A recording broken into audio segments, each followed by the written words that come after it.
अस्सलामुअलैकुम। मेरा नाम है नाफ़िउर रहमान और आज हम पढ़ेंगे कॉन्वोल्यूशन न्यूरल नेटवर्क के बारे में। इंटरनेट पे बहुत सी ऐसी डेफिनेशंस हैं जो आपको सीएनएन के कॉन्टेक्स्ट में मिल जाएंगी और उनकी एक्सप्लेनेशन भी आपको डिफरेंट कॉन्टेक्स्ट में मिल जाएगी। ये डेफिनेशन मैंने इंटरनेट से ही यूज़ करा है। स्टार्ट करते हैं। कॉन्वोल्यूशन न्यूरल नेटवर्क, जिसको कॉन्वेंट और सीएनएन भी कहते हैं, ये एक स्पेशल टाइप का न्यूरल नेटवर्क है जिसमें डेटा 1D और 2D की फॉर्म में प्रोसेस होता है। अच्छा, जब 2D की बात आ जाती है तो इसका मतलब ग्रिड बेस्ड है। ग्रिड बेस्ड में हमारे पास एक रॉ और कॉलम दोनों होते हैं। ये 2D का है, 2D data. So one dimensional हमारे पास टाइम स्टैम्प और टाइम सीरीज़ डेटा के अंदर आ जाते हैं, जिसके अंदर डेटा हमारे पास एक सीरीज़ की फॉर्म में होता है। सो ये दोनों आगे हम डिटेल में पढ़ेंगे। तो ये बेसिक हमारे पास CNN का आर्किटेक्चर है कि CNN कैसे दिखता है। इस आर्किटेक्चर को बनाने का मकसद आपको विजुअलाइज़ कराना है कि CNN कैसे दिखता है, कौन-सी लेयर्स होती हैं और क्या उसका आगे प्रोसीजर से होता हुआ डेटा गुज़रता है। सबसे पहले हमारे पास इनपुट आता है, देन हमारे पास कुछ कन्वोल्यूशन की लेयर्स आ जाती हैं, जिनको हम आगे एक्सप्लेन डिटेल में पढ़ेंगे। देन हमारे पास FC फुली कनेक्टेड लेयर आ जाती है, जो कि ANN को ही ANN के ही कॉन्सेप्ट को यूज़ करते हुए बनाई गई है। जब हमारे पास ANN और CNN आ जाए तो ANN हमारा वर्क करता है मैट्रिक्स की मल्टीप्लिकेशन पे, और जहाँ CNN आ जाए, CNN हमारे पास वर्क करता है कॉन्वोल्यूशन लेयर्स पर। जहाँ भी कॉन्वोल्यूशन का वर्ड आ जाए मींस CNN इम्प्लीमेंट हुआ हुआ है। देन अगर हमारे पास किसी भी न्यूरल नेटवर्क के अंदर एक भी कॉन्वोल्यूशन लेयर मिल जाए, दैट मीन्स कि वो सिस्टम CNN पे ही इम्प्लीमेंटेड है, वो मॉडल, वो algorithm. So now the question arises, क्या हम ANN को इमेज डेटा पर इम्प्लीमेंट कर सकते हैं? द आंसर इज़ बिल्कुल कर सकते हैं। But her algorithm, her model अपनी एक एक्सपर्टीज़ के लिए बना होता है, जिसको वो करने में महारत रखता है। अगर हम ANN को इमेज डेटा पर इम्प्लीमेंट करेंगे तो हमारे पास ये 3 प्रॉब्लम्स आने के लाउडर चांसेस हैं, जिनके अंदर the first one is high computation cost, the second one is overfitting and the third one is lost of important information.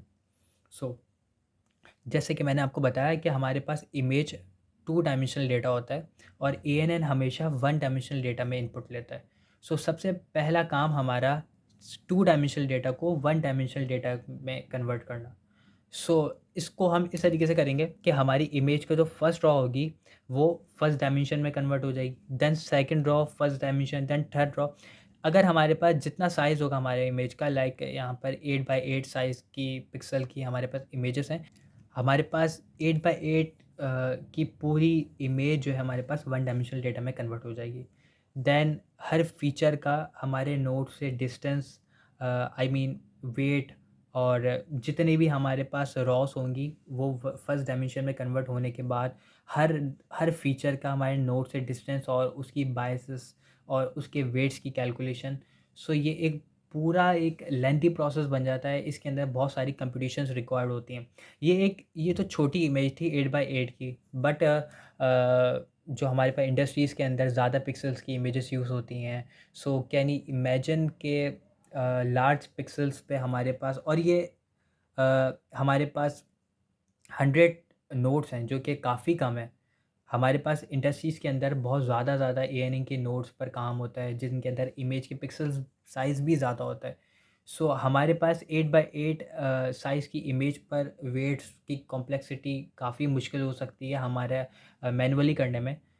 अगर हमारे पास इमेज साइज़ ज़्यादा हो तो कैन यू इमेजिन कि कितने वेट्स एंड कितने बाइसेस होंगे, और उनकी वजह से हमारी कंप्यूटेशन कितनी ज़्यादा हाई हो जाएगी, और कंप्यूटेशन हाई होने की वजह से हमारा ट्रेनिंग टाइम कितना ज़्यादा चला जाएगा। इस प्रॉब्लम की वजह से हम ANN को इमेज डेटा पर इम्प्लीमेंट करने से अवॉइड करते हैं। The second one is overfitting. हमने 2D डेटा को 1D डेटा में कन्वर्ट करा है। तो हमने हर फीचर को अपने इमेज में इक्वली इम्पोर्टेंस दी है। जो अननेसेसरी फीचर्स था हमने उसको भी उतनी ही वेटेज और उतनी ही इम्पोर्टेंस दी है जितनी उस फीचर को दी है जो कि इम्पोर्टेंस रखता है। काफ़ी फीचर्स ऐसे होंगे जो अननेसेसरी होंगे, बट वो ओवरलैपिंग होने की वजह से ओवरफिटिंग का बहुत ज़्यादा चांसेस हैं। Then the third one is lost of important information. हम 2D डेटा को 1D में कन्वर्ट कर रहे हैं, तो बहुत सी ऐसी चीज़ें होंगी जो कि हमारे डायमेंशन की चेंजेस की वजह से इन्फॉर्मेशन लॉस्ट हो जाएगी। बिकॉज एक 2D डायमेंशन जब 1D डायमेंशन में कन्वर्ट होगा तो उसके अंदर काफ़ी चेंजेस होगी, और काफ़ी चेंजेस होने के बाद कैन यू इमेजिन कि ये इमेज 2D से 1D में किस तरीके से होगी। देन उसके अंदर जो फीचर्स होंगे, जो इंपॉर्टेंस होगी, वो कितनी ज़्यादा लॉस कर जाएगी। देन इन 3 प्रॉब्लम्स की वजह से हम ANN को अवॉइड करते हैं इमेज डेटा पर यूज़ करना। Alright, so let's discuss how CNN works. So CNN भी सेम प्रिंसिपल यूज़ करता है इमेज के आइडेंटिफिकेशन के लिए, just like our normal brain. So हमारा हमारा ब्रेन किस तरीके से आइडेंटिफाई करता है, सबसे पहले ये समझते हैं। हमारा ब्रेन किसी भी चीज़ को आइडेंटिफाई करने के लिए उसके फीचर्स को एक्सट्रैक्ट करता है। वो इमेज हो सकती है, वो कोई ऑब्जेक्ट हो सकता है, वो एक लिविंग थिंग हो सकती है, वो कुछ भी हो सकता है। सो उसके फीचर्स की बेस पे हमारा माइंड ये डिसाइड करता है कि वेदर इट्स अ इमेज, और वेदर इट्स अ नंबर, और विच नंबर। सो डिस्कस करते हैं। इसके अंदर फॉर एग्जांपल हमारे पास सर्कल है, देन ये थोड़ा सा एज है, देन ये एज है। तो इन फीचर्स, इन एजेस को जब कंबाइन करेंगे तो हमारा ब्रेन ये आइडेंटिफाई करता है कि ये फीचर्स जो हैं वो 9 बता रहे हैं। सो अब CNN भी सेम प्रिंसिपल यूज़ करता है। CNN इमेजेस को प्रिमिटिव फीचर्स, जिसको एजेस भी कहते हैं, उनमें ब्रेक कर देता है। देन उन प्रिमिटिव फीचर्स की बेस पे वो डिसाइड करते हैं कि वेदर इट्स अ इमेज और नॉट। So let's discuss. हमारे पास 9 है। 9 को अगर हम एक फ़िल्टर से पास करेंगे, फ़िल्टर एक बेसिकली कन्वोल्यूशन लेयर होती है। फ़िल्टर एक काम करता है हमारा, जो कि प्रिमिटिव फीचर्स को एक्सट्रैक्ट करता है इमेजेस में से।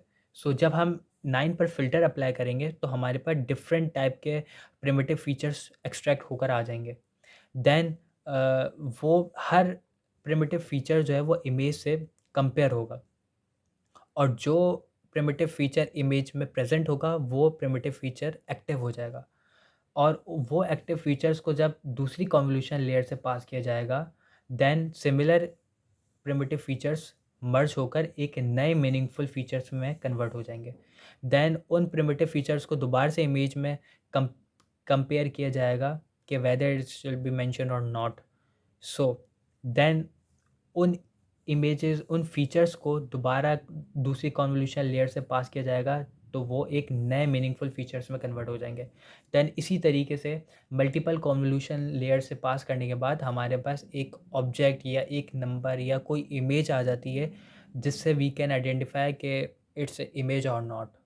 सो CNN इस बेस पर वर्क करता है। सो ये 4 एप्लीकेशंस हैं CNN की, जो कि मोस्ट कॉमनली यूज्ड हैं। लाइक इमेज क्लासिफिकेशन के लिए हम CNN को यूज़ कर सकते हैं, ऑब्जेक्ट डिटेक्शन में यूज़ कर सकते हैं, फेस की डिटेक्शन में यूज़ कर सकते हैं, फेस के डिफरेंट एक्सप्रेशंस को, इमोशंस की डिटेक्शन के लिए यूज़ कर सकते हैं। देन हम पोज डिटेक्शन के लिए यूज़ कर सकते हैं, लाइक स्टैंडिंग पोज है, और वॉकिंग है, और डिफरेंट टाइप की पोजेस की हम डिटेक्शन कर सकते हैं।